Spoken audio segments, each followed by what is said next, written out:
Hello and welcome to some more Star Citizen. We've had loads of updates on Star Citizen's V5 Planet Tech and Gensis with CIG's Ali Brown, who I believe is currently Senior Technical Director, Graphics and Procedural Tech at CIG, responding to a ton of questions on some Spectrum threads. I've covered a little bit of what was talked about in a previous video, which I'll link down below. A little prefix to this, CIG have reiterated that Planet Tech V5 and Gensis features will come as soon as they're ready and when sensible, and bit by bit rather than all at once. And this is things like better planetary clouds, new biomes to full-on dynamic weather, but also as part of Gensis, it's Starchitect, expansive ground locations that are placed in the correct places, and lots of updates to the amount of buildings and zones and things that there are to find. This is mostly going to be taken from the Genesis status thread that I found, and I'll link that down below as well.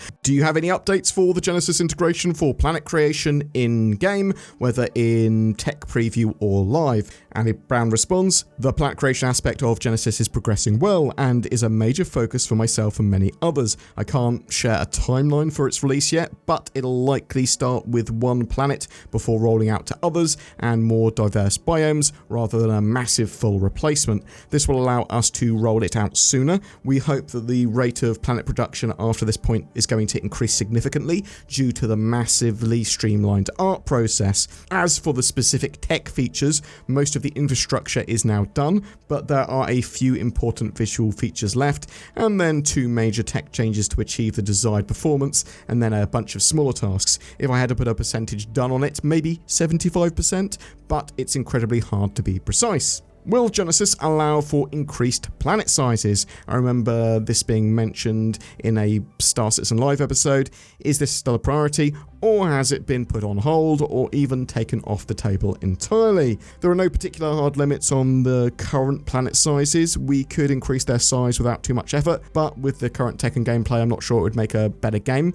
It just increases travel time and makes the repetition of certain visual elements much more apparent. We don't plan to increase the size of V5 planets at the moment, but once it's complete, we will likely reassess what sizes make the most sense for us, but that might be to stick with what we have. With regards to starting with one planet, what would be something like Microtech, which I would understand was already partially demoed with V5 for CitizenCon 2024, or would a new planet be possible to show off, or even a small moon? Ali actually says here, I hope you'll forgive me, but I'm going to dodge that question. Plans can change, and I don't want our currently planned planet to lead to any assumptions or speculation, which I think is fair enough, but I thought I'd give you full context of actually what was being talked about here. Will volumetric clouds on any of the moons of Stanton come with Planetary Tech V5. V5 is not linked to any changes to clouds, so if and when any specific planet moon gets clouds is already completely in the hands of our art and design team. How is space and base density on the ground and all that sort of going to be dealt with when it comes to base building? Ali responds, I don't have any up-to-date information on the expected density of bases, but our current planets have a lot of empty space. We have crunched the numbers previously. So it sounds like they're not really too scared of having everyone in a single shard or bases carrying across to all shards, things like that, but we'll have to wait and see, I suppose. Can you give us any updates on orbits, and is this being affected by server meshing and are other problems there? Because if people don't know, we're supposed to have orbiting planets and moons eventually, at least that's the plan for Star Citizen. Ali responds, I believe the biggest issues with orbits are the star map being upgraded, I believe, and quantum travel. Totally solvable issues, but not simple in a game of this scale with server meshing and persistence. So it does sound like planetary orbits and planets orbiting the sun and the moons orbiting planets and all that sort of jazz is still planned, which I think is crazy. You made me think and wonder about something that I'd not considered before. How will Genesis handle ArcCorp?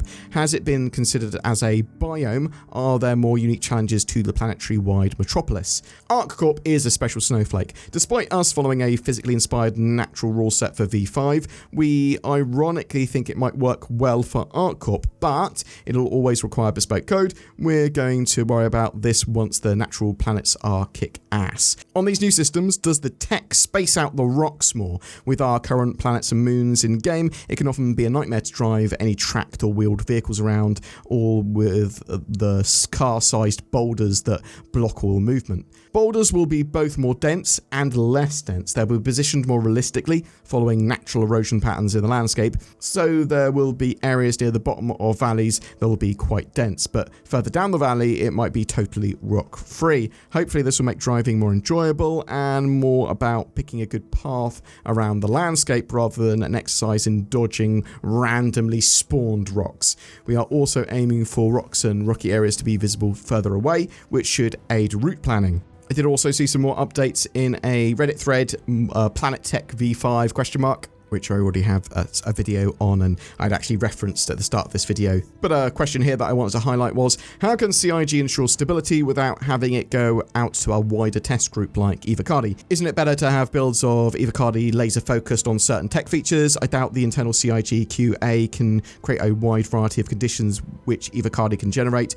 You guys have a group of voluntary QA light at your disposal. Why not just use it more often? I believe it's Ali Brown that responds here. It's certainly a CIG dev with the username Crazed Outfall, which would make sense that that is Ali Brown, but might not 100%. Please tell me in the comments if you know.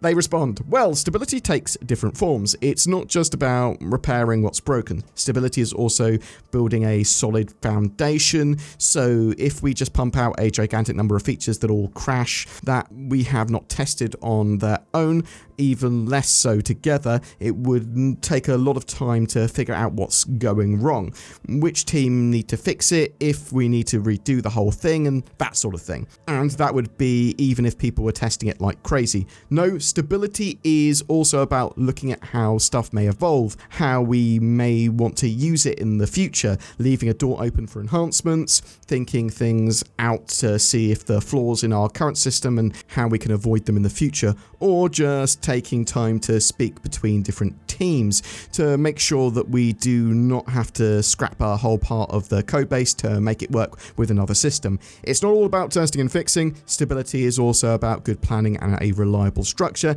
and it's only once this work is done and implemented that the testing is useful. Yeah, me personally, I'm super excited to see CIG get a load of this tech in-game and how they're going to feed us that. Some of it might be from the tech preview, some of it's just going to be from patch to patch to patch. Obviously, we've had recently dynamic rain, which is a big part of the dynamic weather system, and those big storms on Pyro 1 as part of a Stormageddon, or Stormbreaker, or whatever CIG are currently calling it. But I thought that was very interesting. It's possible that that thread will continue to expand out, and I'll cover that as and when, although it might be more side notes on other videos. Really excited for CIG to get this suite of Planet Tech V5 and Gensis stuff in-game, even if it's going to be, well, especially because it's going to be coming bit by bit when it's ready, and I'm excited to see each individual element of that. But what do you think? Are you excited for Planet Tech V5 and the Gensis update and all this sort of stuff that's happening? I mean, yeah, I suppose you can potentially bundle in some of the Vulcan updates and global illumination and stuff like that. That's going to make the game look prettier as well. We've been talking about that in a few videos as well, so check out the rest of the videos on my channel. I'm really interested to know what you think, and do you like CIG talking about stuff like that and having devs go on Spectrum, go on social media and talk more about the sort of stuff they're working on and answer people's questions? I absolutely love it. I think it is one of the best parts of the Star Citizen project, having those devs get involved like that. But whatever your thoughts, I'd love to hear from you in the comments below, and I'd love you to click the links to NordVPN down below. Or if you want to get yourself a virtual private network, a VPN, then maybe get yourself some NordVPN for better accessibility, security, and privacy on the interwebs. I use it. I love it. It helps support the channel as well. Something else that's going on. Oh, Tobii eye trackers. They're on sale at the moment. Get yourself one of those for precision head and eye tracking that's natively supported in Star Citizen. Oh, perfect. Every month we have a ship giveaway, and July 2025 is no different. We're giving away a Prowler utility with lifetime insurance and a Star Citizen game package. All you need to jump into the game with a stealthy cargo ship. It's all you need to start your career as a hauler or maybe a pirate. Comment on any of our videos made during this month to be in for a chance of winning that.